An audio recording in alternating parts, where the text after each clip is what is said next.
Trustees of the Village of Wilmette. We'll call the matters in the order in which they appear on the printed agenda, and there are copies of the agenda on the table by the door. So you may want to have a copy so you can follow along, see when your matter will be called. Now, if you plan to address us tonight, we ask you please come up to the podium and speak into the microphone and tell us who you are and where you live, as that may be relevant to the matter at hand. We ask that you speak clearly into the microphone so we can hear you, and because everything you say and everything we say is being recorded, and from those recordings, minutes of the meeting are prepared, and these minutes are available on our website at wilmette.com and also in hard copy form at Village Hall. And for those of you who are a little taller, you may actually have to lean down and speak into the microphone. Folks my height have no problem with it, but the taller folks at times aren't able to hear you. In addition, our Village Board meetings are televised on Local Access Channel 6 and on the Internet. If you look up, you can actually see the cameras in the room. The red light indicates which camera is active. By televising our meetings, we make it easy for our neighbors in the community to follow the proceedings of the Village Board, to see the types of matters that come before us, the policies that we create, the questions we ask. You can find archived videos of Village Board and other local government meetings at wilmette.com. And I'd like to personally thank all the residents of Wilmette who regularly tune into Channel 6 to follow the workings of their local government. Now, before each meeting, the board receives a packet of agenda materials, and these materials are also posted on our website on Friday so that residents and other interested parties can review the very same materials that the board members receive. This week's packet, which I reviewed on my iPad, had 538 pages, I believe. We've had an opportunity to review all this information, so if you do plan to address us tonight, we ask you to tell us the most relevant, most material, the most important points you really want us to focus on. Finally, we are community neighbors, and such we want our meetings to be as civil and courteous as possible. So as a courtesy to those around you, please take this time to turn off your cell phones and your other devices, which I'm doing right now. And while we're turning off our phones, Madam Clerk, please call the roll. Trustee Wolf? Here. Trustee Sullivan? Trustee Plunkett? Here. Trustee Dodd? Here. Trustee Kurzman? Here. President Blinsky? Here. Okay, we do have a quorum. There's 5 of us here tonight.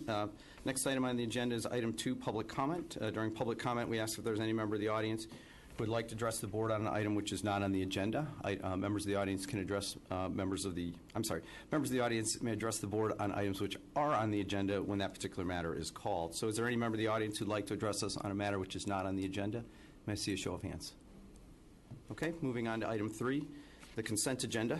As described on the printed agenda, items which are routine business that are not normally debated by the Village Board are placed on the consent agenda, and all items that begin with the number 3 are on the consent agenda. So tonight that includes starting on page 1 with item 3.1, all of the items on page 2, and about 2/3 of page 3 ending with item 3.20. Items on the consent agenda are up for approval tonight, and if an item is not removed by a member of the audience and not removed by one of the trustees, the item will be approved and it will not be discussed. So I'll begin by asking, is there any member of the audience who would like to remove an item from the consent agenda? May I see a show of hands? Okay. Any items that any of the trustees would like to remove from the consent agenda? Okay. May I have a motion to adopt the consent agenda? So moved. Is there a second? Second. Okay, it's been moved and seconded. Madam Clerk, please call the roll on the motion to adopt the consent agenda. Trustee Wolf? Aye. Trustee Plunkett? Aye. Trustee Dodd? Aye. Trustee Kurzman? Aye. President Blinsky? Aye. So the motion carries. The consent agenda has been adopted. If you are here for an item on the consent agenda, it's been approved. And I'll clarify for the people who are here tonight, all the items beginning with 3 have been approved, and that includes land use items 3.4, 3.5, 3.6, 3.7, and 3.8. So if you were here for one of those items, it's been approved. There'll be no further discussion of those items or any of the other items on the consent agenda. So you're free to leave. Of course, more than welcome to stay for the whole meeting. Now, if you are leaving, it's early, so there's plenty of time to stop by one of our restaurants before heading home. So please do that. Okay, moving on, item 4 is report of officers. We've actually got quite a few items under item 4. First off, we're starting with item 4.1. Which is approval of appointment of George M. Pierce to the office of Village Trustee to fill the vacancy created by the resignation of Village Trustee Stephen M. Leonard. May I have a motion to approve the appointment? So moved. Is there a second? Second. Okay, it's been moved and seconded. There was a memo that was included in both this week's packet and then the one 2 weeks ago that summarizes Mr. Pierce's qualifications, which includes previously serving as a Village Trustee. For clarification, again, he will serve until the next election's results are certified by the county clerk, which Mr. Frenzer, I believe, would actually be this first meeting in May That's in correct. 2019. So it will be exactly 1 year of service. And so that means on the ballot, instead of just being the normal 3 spots up for trustee, there will be a 4th spot, which will be for the 2-year unexpired term of originally trustee Leonard that Mr. Pierce will fill out. So do the trustees have any questions for me or for the staff about this? Okay, is there any discussion? All right, Madam Clerk, please call the roll on the motion to approve the appointment. Trustee Wolf, Aye. Trustee Plunkett, Aye. Trustee Dodd, Aye. Trustee Kurzman, Aye. President Blinsky. Okay, aye. Motion carries. The appointment's been approved. I believe now we have the matter of the swearing-in ceremony.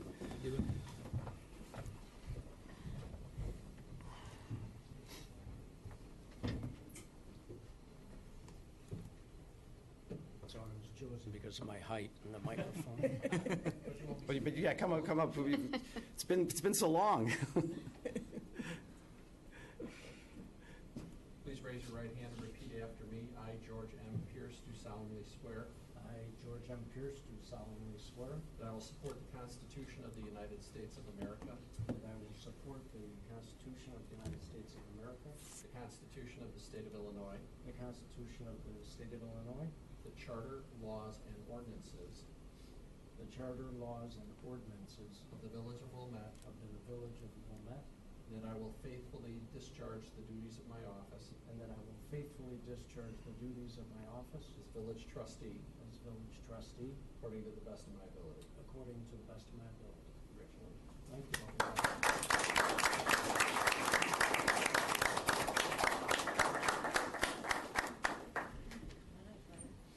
Printed that quick. You guys don't mess around. Good to have you up here. We were feeling lonely over here. Welcome back to the Village Board, Mr. Pierce. Thank you. Thank you for agreeing to serve. Thank you. So we will move on to item 4.2, which is life-saving event recognition for resident David Zier and Officer Stephen Lee, Valerie Davis, and Julie Parisi. I believe Chief Murphy has this presentation. How's this? Can you hear me? You generally speak loudly enough, so that's not as big an issue. Thanks for allowing us this time to present this recognition before you. To give a summary of the incident, on Wednesday, September 27th, 2017, at approximately 6:15 p.m., Wilmette business owner and resident David Zier was in the 300 block of Ridge Road. He observed a man riding his bicycle who had collapsed in the middle of the roadway. Zier began CPR, a skill he had learned through the Boy Scouts. Wilmette police officers Lee, Davis, and Parisi all responded to the scene. There they located the victim, who was later identified as a 58-year-old male from Chicago. He was lying in the street, unresponsive, with David Zier giving him chest compressions. Officer Lee radioed dispatch informing them the subject was not breathing and that he and the other officers were preparing to begin emergency life-saving efforts. Officer Davis relieved Zier and began chest compressions as Officer Lee and Parisi prepared and applied the AED. The AED is an automatic external defibrillator. It's a piece of equipment that we've carried in our police cars for nearly 20 years. The AED indicated a shock was advised, and the officers administered a shock. Officer Davis continued with compressions as Wilmette fire personnel arrived on the scene and continued with life-saving efforts. Fire personnel transported the victim to Evanston Hospital, where he ultimately required bypass surgery to repair his heart. According to the Evanston ER personnel, without the rescue efforts of Mr. Zier, the responding officers and paramedics, the outcome for the patient would not have been the same. Unfortunately, the patient could not be here tonight, but I am pleased to inform you that he's made a full recovery, he's back at work, and he's riding his bike again. So on behalf of the Wilmette Police Awards Board, I'd like to present Mr. Zier, Officer Stephen Lee, Valerie Davis, and Julie Parisi with life-saving awards.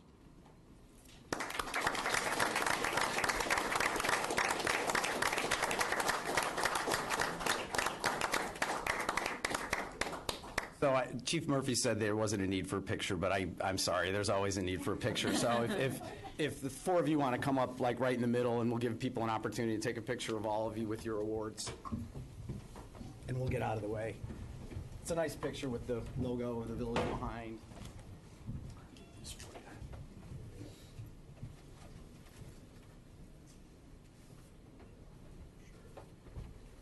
Chief, there's lots of cameras in the room.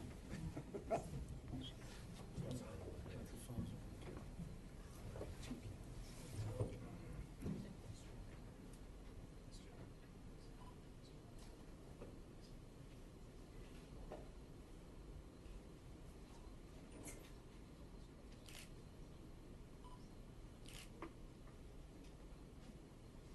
right, hang on one sec. There's still a couple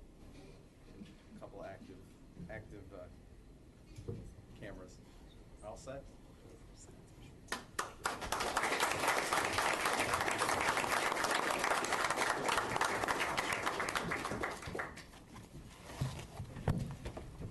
So we're moving on to item 4.3, which is also Chief Murphy's presentation of 2017 Officer of the Year Award to Detective Connor Kavanaugh.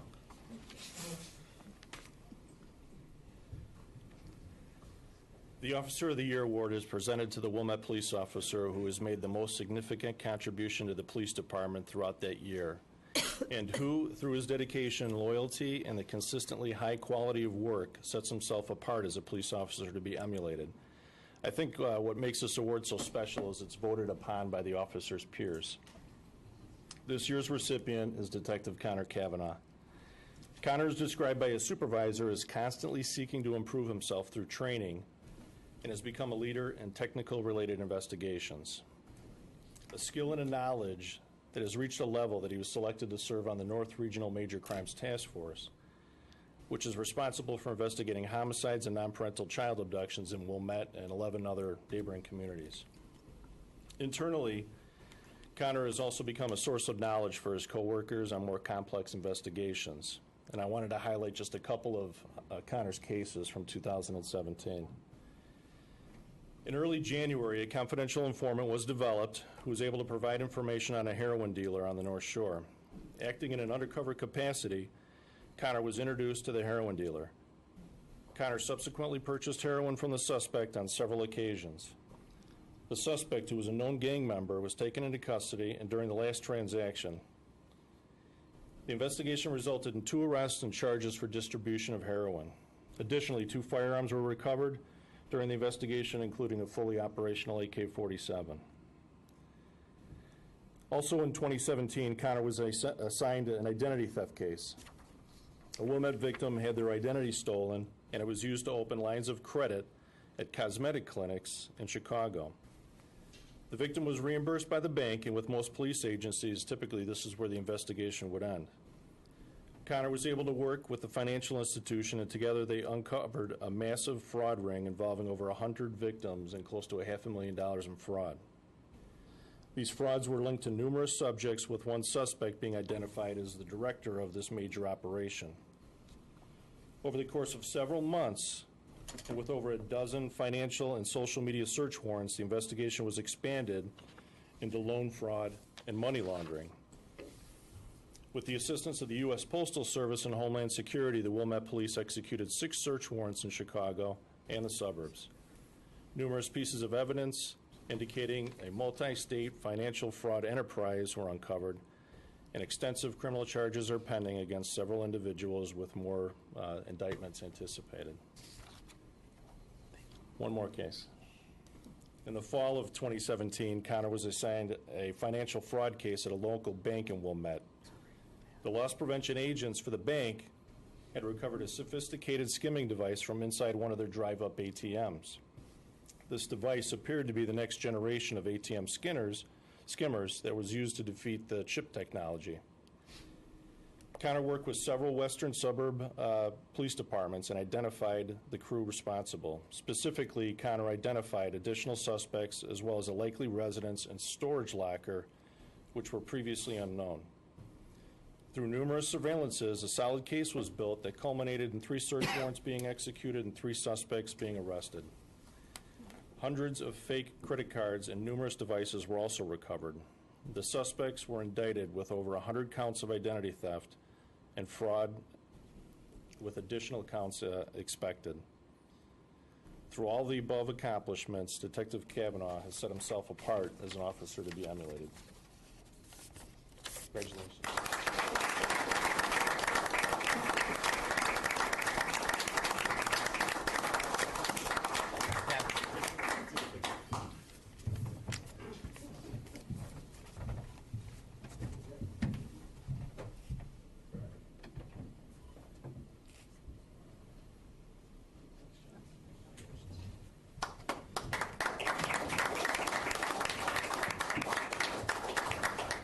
Thanks for the time.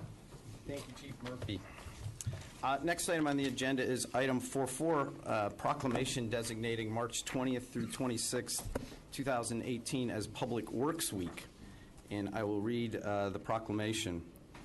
Whereas public works infrastructure, facilities, and services provided in our community are an integral part of our residents' everyday lives, and whereas the health, safety, and well-being of this community greatly depends upon those facilities and services, and whereas such facilities and services could not be provided without the dedicated work of public works professionals, engineers, and administrators representing state, county, municipal, and local units of government, and whereas the support of an understanding and informed citizenry is vital to the efficient operation of public works systems and programs such as water, sewers, streets and street lighting, forestry, public buildings, and snow removal, and whereas the efficiency of qualified and dedicated personnel who staff public works departments is materially influenced by the people's attitude and understanding of the importance of the work they perform.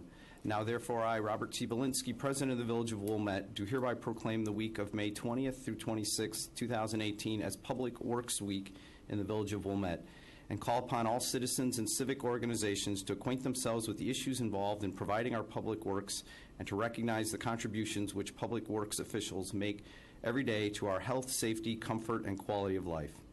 The village also encourages all Wilmette residents to attend the Wilmette Park District's Touch a Truck event on Saturday, May 12th, from 10 a.m. to 12 p.m. at the Centennial parking lot, which is 2300 Old Glenview Road.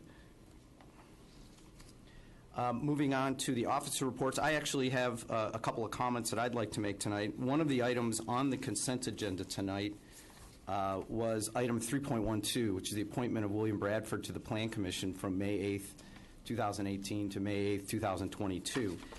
I wanted to highlight the service of Mr. Bradford. He is an architect that lives in town. Bill served on the zoning board from 1992 to 2002. He was the chair for the last 2 years that he was on the zoning board. He then served on the Appearance Review Commission from 2008 to 2018, just recently completing his terms of service there, and he was the chair for the last year of his service. And now he's agreed to serve on the Plan Commission. So, you know, that's going to add to what is now 20 years of service to the village. And if I can coin a new phrase, I'm going to refer to the Zoning Board, the Appearance Review Commission, and the Plan Commission as the trifecta of land use boards and commissions. And as far as I'm aware, Mr. Bradford may be the only person who's ever done that. But in all seriousness, I just want to highlight Mr. Bradford and his service and thank him for his continuing commitment to the community. And that would be just a really nice piece to be in one of our local newspapers as well. So next we'll move on to our report from our village manager, Mr. Frenzer. No report, Mr. President. Next report is from our corporation counsel, Mr. Stein. No report, Mr. Mayor. And next item is item 5, which is the report of the Liquor Control Commissioner, and there's no report tonight. So we'll move on to the standing committee reports. First up is Trustee Pierce with the Land Use Committee. So Trustee Pierce, you may be a little rusty, but I turn the floor to you.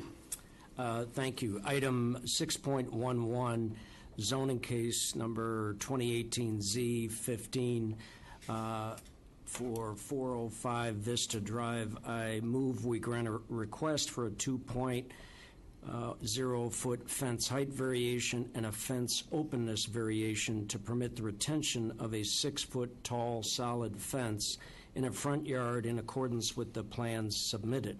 Is there a second? Second. Okay, it's been moved in second. This item comes to us with a negative recommendation from the Zoning Board of Appeals. It will need 5 votes tonight to overturn that recommendation. I think, Mr. Adler, if you would approach the podium. So do we know if the applicant is not here, it looks like? I don't believe the applicant is here. Okay, and my understanding is there was some conversation between Ms. Roberts and the applicant? Correct. It was my understanding that the applicant was considering to withdraw the application. We didn't hear back from the application. The applicant did know that the meeting was being held tonight, so I suspect that they were just, because of the unanimous negative recommendation, that they decided to not show up tonight and I guess argue their case with the village board. So if we were to vote to keep the zoning board recommendation in place, they do have the ability to come to our next meeting and ask us to reconsider, right? That's appropriate under our Correct. ordinances? That's how that works? Yes. Well, it would have to be somebody that voted obviously not in favor of doing so, but yes, if the board is unanimous, then any member that voted no to this would be allowed to do a motion to reconsider. Right, which if they requested, one of us would certainly do that. Okay, so we really don't have to discuss this tonight unless any of the trustees want to discuss it. I mean, I can actually just ask you right now, I mean, are there 5 of us that I'm not in favor of overturning the zoning board? So are all 5 of you in favor? If that's not the case, then any discussion is sort of moot at this point in time. I just have one question, and assuming that we go along with the zoning board, then what happens? The applicant will have to reduce the height of the fence from the 6-foot current height to 4 feet, and then make the fence 50% open, or a picket fence instead of a stockade fence. And we let them know that? Yes, I believe they understand that. Yeah, Yep. okay. We would give them a reasonable amount of time Yeah. before any enforcement action, but ultimately, if it's not done, we would have to file a lawsuit Yeah. against them, and we will. Okay. And I assume there'd be some follow-up to make sure if they say they're going to do it, they actually do. Correct. Yeah. Trustee So, Dodd? President Blinsky, I just want to understand, so they couldn't attend tonight, so they could come in 2 weeks? Or, I didn't quite understand. They didn't indicate they couldn't attend tonight. It seemed to me in talking with Ms. Roberts that they chose not to attend tonight. Again, they were considering just withdrawing. I believe they just chose not to attend, knowing that they did not receive a positive recommendation from the Zoning Board of Appeals. And had they sent an email and said, hey, we'd like to do it on another day, we would, of course, said, sure, that's fine. But they did not bother to do that even, to ask us to table it for a future meeting. So I But think... if they show up at the meeting in 2 weeks? Right. So they can request that this matter be reconsidered if we vote on it today. So essentially, we would have to do a motion to reconsider. That motion would have to pass, and then we can open up. Right, and the by the way, discussion. any trustee can do that. Okay. So it's, and at their request, we would then at least consider the motion to reconsider. Okay, so what I'm going to suggest is we just, if there's any further discussion, we'll have it, but otherwise we'll just vote. Is that okay? Okay, so is there any further discussion? All right. Again, this came with a negative recommendation, which means it needs 5 votes to overturn the recommendation. An affirmative vote is a vote to overturn the Zoning Board of Appeal recommendation. So in other words, affirmative vote is to allow the fence to stand as is. Madam Clerk, please call the roll on the motion. Trustee Wolf? Nay. Trustee Plunkett? Nay. Trustee Dodd? Nay. Trustee Kurzman? No. Trustee Pierce? No. President Blinsky? Nay. So the motion fails. The Zoning Board of Appeals recommendation stands. Back to Trustee Pierce. That concludes land use. Okay, so the Finance Committee, Trustee Sullivan's unable to be here tonight. Finance had just one item on the consent agenda. Administration Committee, Trustee Dodd. All items listed on consent? Municipal Services, Trustee Wolf. All items covered on consent. Public Safety, Trustee Kurzman. No report. And Judiciary Committee, Trustee Plunkett. An item covered on consent, and then I believe there's also an item yet to be discussed. Yes. Okay. I will introduce that then. Yes. That is the ratification of the Holland and Knight Agreement. Right, so can I have a motion from you to ratify the agreement? Okay, I move to ratify the Holland and Knight Agreement. And is there a second? Second. Okay, it's been moved and seconded. Corporation Counsel included a memo that described the issue that results from Trustee Pierce's appointment tonight. Holland and Knight is a law firm that provides services to the village. Mr. Stein, would you just briefly describe the issue for Yes, the board? because, so we have an existing relationship with Holland and Knight well over a decade for a case that has actually began trial today, ironically, after 10 years in the making. And Mr. Pierce is a partner but not an owner of Holland and Knight, at least does not own over 1%. Accordingly, because the way the statutes are drafted, they do allow for members that are village trustee members or presidents that can have a contractual relationship with the village as long as that ownership is under that 1% at any amount. And that's exactly what Mr. Pierce has indicated to us, and Mr. Pierce, the only way to now effectuate that contract is for Mr. Pierce to recuse himself, abstain from voting, and then have the remaining members of the board vote to approve. That is the statutory method for doing so, to allow for the contract to be lawful. This is not changing the terms of anything. This is not anything new. This is just because of the nature of Mr. Pierce's employment and the fact that we have a law firm of which he is also employed doing work for us. So it's a permitted conflict under Exactly. state law. It's essentially, it's an excluded conflict, so Right. it's allowed. Okay. So are there any questions for Mr. Stein?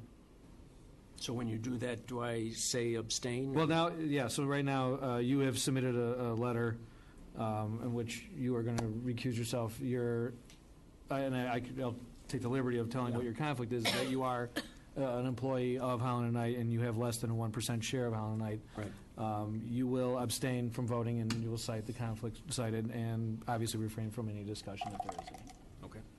I guess we just add that the lawsuit is the 2122 Old Glenview Road subdivision lawsuit. It was filed in 2007 when Trustee Pierce was not on the board, and Holland and Knight was retained to represent us in that lawsuit at the time. It just started trial today, so it wouldn't be appropriate to change lawyers in the middle of the trial.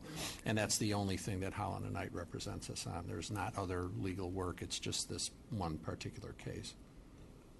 Okay. Any further questions? Okay, it's been moved and seconded. Is there any discussion? Okay. Madam Clerk, please call the roll on the motion to ratify the agreement. Trustee Wolf? Aye. Trustee Plunkett? Aye. Trustee Dodd? Aye. Trustee Kurzman? Aye. Trustee Pierce? Abstain? President Blinsky? Aye. So the motion carries. The agreement has been ratified. Back to Trustee Plunkett. All other items on consent. Okay, so item 6.7 is reports from special committees. There's no reports from our special committees. Item 7 is new business, and there is no new business to discuss. Item 8, pending matters referred to standing committees. There's no action to take for item 8. And so item 9 is adjournment. So Mr. Pierce, or Trustee Pierce, may I have a motion to adjourn? So moved. Is there a second? Second. All right, all those in favor say aye. Aye. Aye. Any opposed? We stand adjourned at 7:59. Nice. Total Info, News,